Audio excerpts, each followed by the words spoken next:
Percepat reformasi industri keuangan non-bank jadi fokus OJK Otoritas Jasa Keuangan. OJK akan mempercepat reformasi pada industri keuangan non-bank atau IKNB yang meliputi asuransi, dana pensiun, multifinance, dan teknologi keuangan. Salah satu bentuk reformasi adalah memperkuat pengawasan dan tata kelola industri keuangan non-bank. Penguatan pengawasan dan penyelesaian perusahaan bermasalah merupakan salah satu fokus utama OJK di bidang IKNB. OJK juga mendorong kesiapan pelaku industri asuransi untuk menjalankan kegiatan usaha sesuai dengan international standard antara lain penerapan PSAK 74.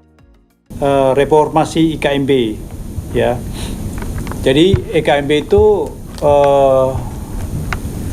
pokoknya kalau di luar perbankan, di luar pasar modal ya IKNB gitu kan.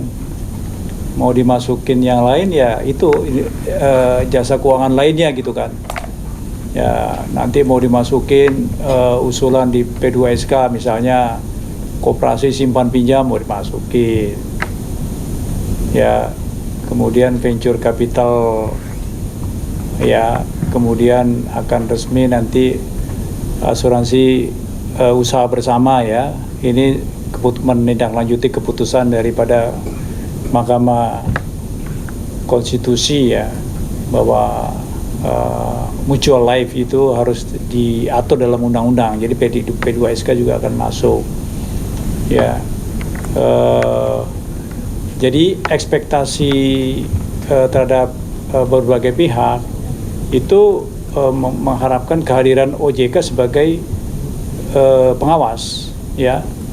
Yang terakhir kan dulu isu sebenarnya seperti Asabri misalnya gitu kan Asabri sebenarnya gray area nih diawasi atau tidak, ternyata menurut undang-undang tidak gitu kan oleh OJK ya, tapi keluar PP-nya mengatakan PP tahun 2020 ya, itu OJK sebagai pengawas gitu kan. Jadi kita juga mulai koordinasi dengan Kementerian Keuangan dan juga Kementerian Pertahanan Keamanan yang juga mengawasi Asabri ya, kita mengawasi gitu kan. Tinggal pembagian tugas siapa yang mengawasi apa gitu kan. Taspen begitu juga gitu kan. Nah yang baru-baru yang lembaga yang dibentuk oleh undang-undang seperti Tapera, ternyata di undang-undang Tapera mengatakan yang mengawasi Tapera adalah OJK gitu. Nah jadi pertambahannya banyak sekali gitu kan. Dan ini di OJK ya udah, kalau bukan perbankan, kalau bukan pasar modal ya IKNB gitu kan. Ada lagi usulan bank bullion.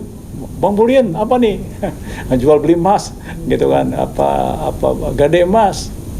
Itu ya udah ada, tapi mau dikembangkan lagi seperti bank bullion di luar negeri gitu kan. Kemana masuknya?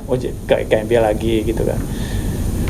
Jadi memang IKNB dinamis sekali di dalam skop ya, jumlah dan pengawasannya. Oleh karena itu kita berbenah diri ya. Jadi kita akan ada pengelompokan daripada organisasi, pemisahan antara fungsi pengaturan perizinan dengan fungsi pengawasan. Ya, jadi nggak dicampur. Yang memberikan izin dan yang mengawasi, yang mengizin dan mengatur itu terpisah dengan yang ngawasi. Ya, yang ngawasi cukup nggak satu deputi komisioner, cukup nggak? Ya kalau nggak cukup bisa dua gitu kan. Ya kemudian di bawahnya lagi industri, apakah per industri atau per apa, itu juga diperbaiki. Lalu kompetensi juga kita akan perbaiki ya ke orang-orang di IKNB sendiri. Ya, nah kita mengacunya kepada standar internasional ya. Baik itu asuransi, ada asosiasi asuransi dunia, ya dana pensiun juga ada IOPS ya, asosiasi mengenai dana pensiun. Ya kita ikuti guiding principle-nya apa seperti itu. Ya kemudian juga penerapan PSAK. Jadi akar permasalahan itu PSAK sebenarnya. Ya PSAK yang terkait dengan tadi produk asuransi ya, kontrak asuransi ya. Karena itu diakuinya di depan. Jadi kalau masalah yang diakui di depan, ya dia bisa bagi-bagi komisi kepada tempat-tempat lain gitu loh. Coba kalau aturannya itu adalah premi yang diterima adalah harus diamortisasi.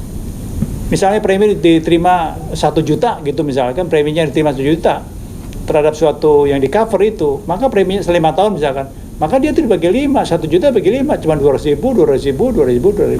ribu, nggak bisa sekaligus karena nanti di tahun kedua, tahun ketiga ada klaim, itu preminya dari premi situ. Tapi kalau diakui di depan, preminya udah nggak diterima.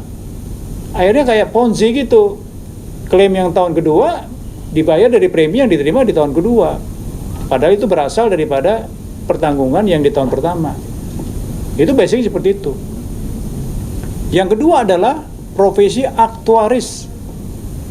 Ya, nanti kita wajibkan tuh perusahaan asuransi yang belum ada appointed actuary, ya, aktuaris yang ditunjuk itu, kita akan berikan sanksi.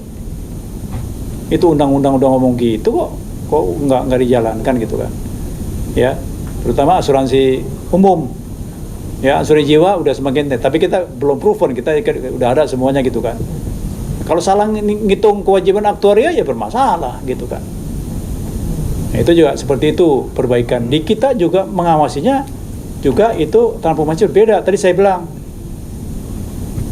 ngawasi itu jangan dari rule base ke principle base. Prinsip-prinsipnya nggak mungkin, kita nggak bisa, nggak efektif.